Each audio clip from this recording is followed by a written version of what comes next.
ليه بنعمل البودكاست ده؟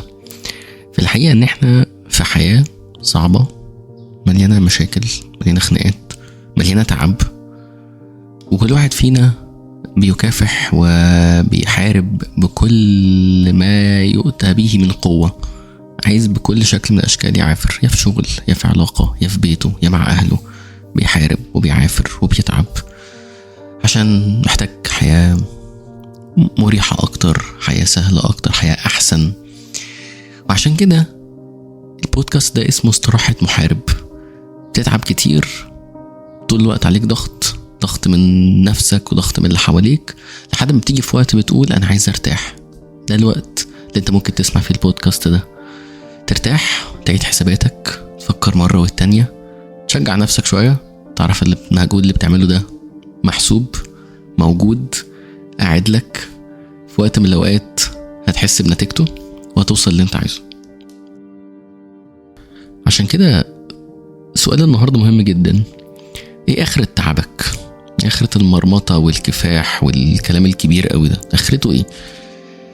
أحيان كتير بنتعب في شغلنا، في علاقة، في مشروع ما، بتضيع وقت ومجهود وصحة، تعدي عليك أيام مش بتنام فيها، دماغك بتشتغل، بتسأل ده وتسأل ده، تقعد تتعب وتشتغل وتحاول أكتر من مرة. أحيانا تبقى شغال في مكان انت شايف وحاسس انه مش مقدرك، انت حاسس انك تعبك ده مش بيوصلك لحاجة، شايف اللي حواليك مش بيتعبوا تعبك بس بيتكافوا، بس بيوصلوا، وانت واقف في مكانك. في الوقت ده بتسأل انا هخلص امتى من التعب ده؟ اخرته ايه؟ ليه مش بتقدم؟ لحد امتى هفضل اتعب من غير تقدير؟ خليني اقول لك كام حاجة يمكن تفرق في الوقت ده. اول حاجة، كل واحد بيتعب عشان امانته قدام نفسه، عشان يقول انا عملت اللي عليا، انا مشيت لحد اخر ميل في الطريق اللي انا ماشي فيه ده، في العلاقة اللي انا فيها دي، انا عملت كل اللي اقدر عليه عشان الحاجة دي تكمل وعشان اوصل الحاجة اللي انا محتاجها. مش بس بنتكلم على فكرة اصله عشان قد فلوسه، لا فيش كلام ده. انت بتعمل كده عشان تثبت نفسك، عشان قدام نفسك تبقى عملت، تبقى بذلت مجهود. دي اول حاجة. الحاجة التانية، في كل تعب انت بتتعلم التحمل، بتاخد خبرات، بتساعد ناس، معدنك بيبان قدام نفسك. درجة تحملك للمشقة والألم والتعب ممكن توصل فيها لحد فين.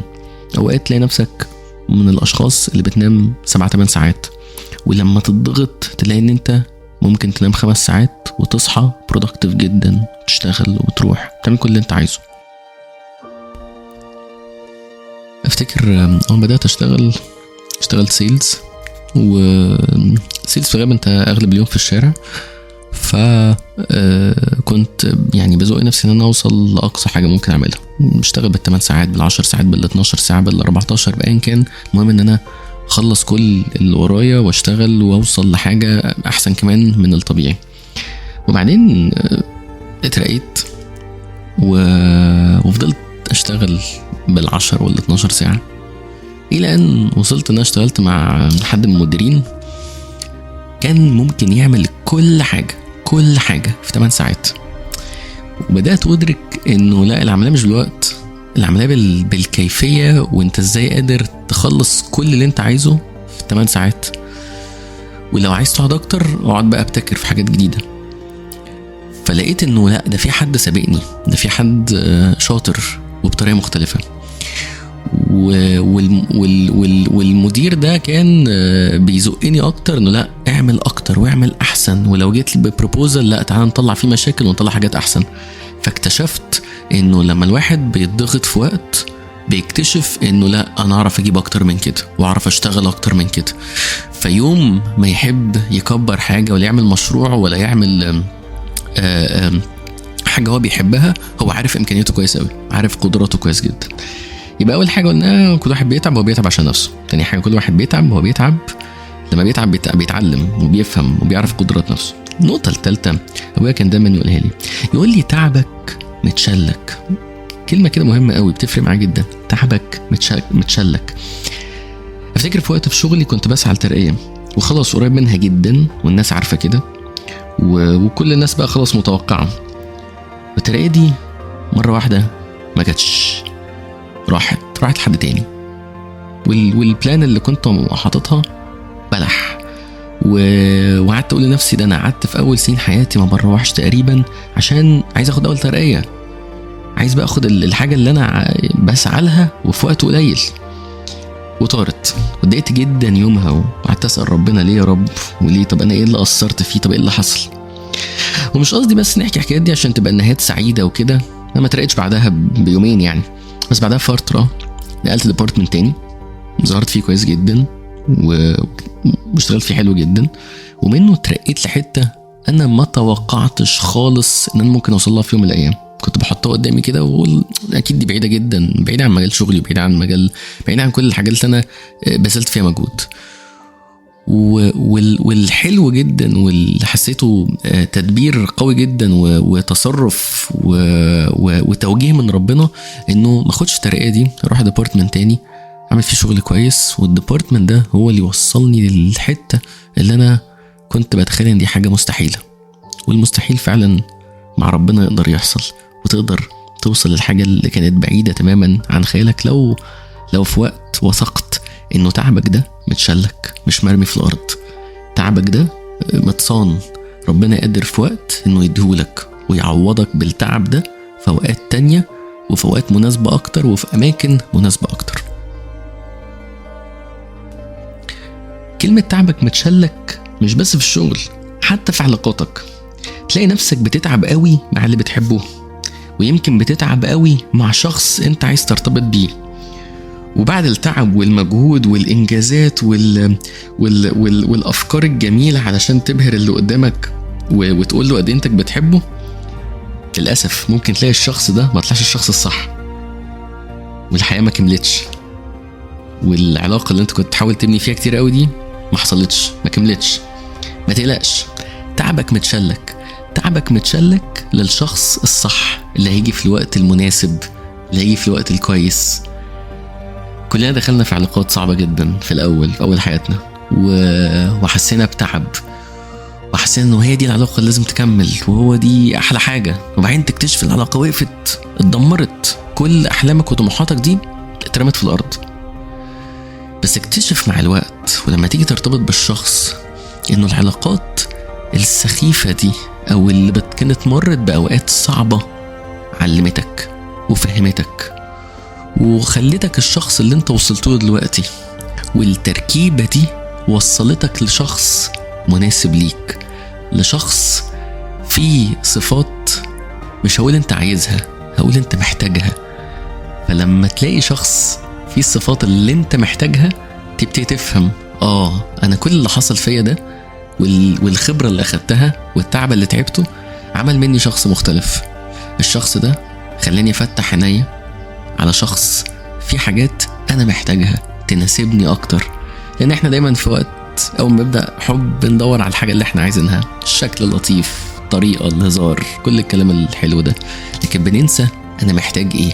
عشان كده حتى في العلاقات، التعب اللي في العلاقات ده، التعب ده متشال، لانه التعب ده بيدي نضج لحد ما تشوف الشخص المناسب، ووقتها التعب ده كله بتظهر نتيجته، والنضج ده بيبتدي يزيد واحدة في التانية إلى أن تلاقي الشخص المناسب اللي بترتبط بيه. آخر حاجة ممكن تصبرك على فكرة آخرة التعب إيه والمرمطة والشقة ده إيه، إنه الخبرات والمشاكل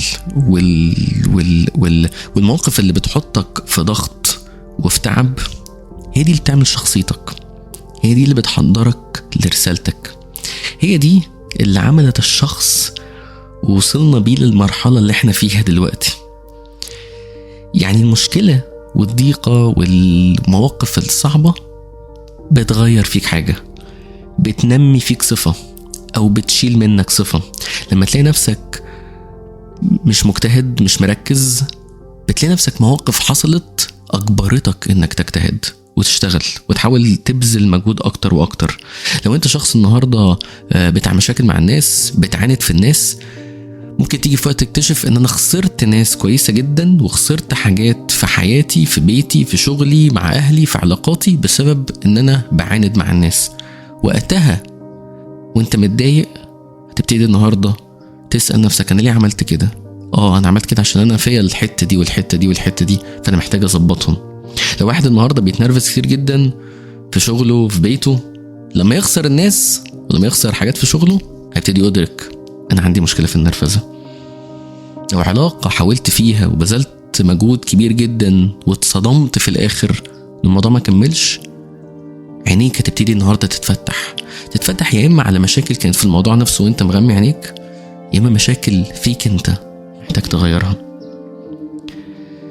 عشان كده بنقول انه في الاخر اللي يصبرك على التعب انك بتتعب عشان نفسك، عشان امانتك، بتتعب عشان تتعلم. تعبك ده متشلك، ربنا قادر يحافظ عليه ويعوضك في مجالات تانية وفي اوقات تانية ومع ناس تانية. الخبرات والمشاكل دايما افتكر ان دي اللي بتكونك وبتكون شخصيتك، ولو فهمتها وحللتها وعالجتها هتبقى شخص احسن واحسن. وتيجي في الاخر تفهم، تتعلم، ربنا يفتح عينيك على المشكلة، تدرك حكمة ربنا في اللي حصل، وتقول انه لولا اللي حصل ده انا ما كنتش وصلت اللي انا فيه النهارده، وما كنتش شخصيتي بقيت الشخص اللي انا فيه النهارده. بقيت شخص النهارده لما اجي اتكلم انا عندي خبرات، انا مجرب، انا شفت الكلام ابدا.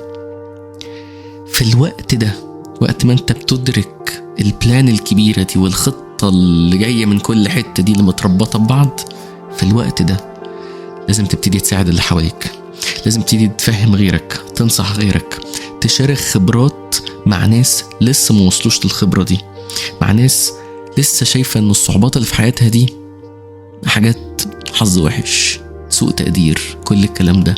بس انت ادركت ان كل الحاجات دي في وقت من الوقت هتتربط ببعض، وفي وقت من الاوقات هتبقى بتكون شخصيتك وبتكون الشخص بكل خبراته وبكل ملامحه وبكل صفاته الموجودة دلوقتي.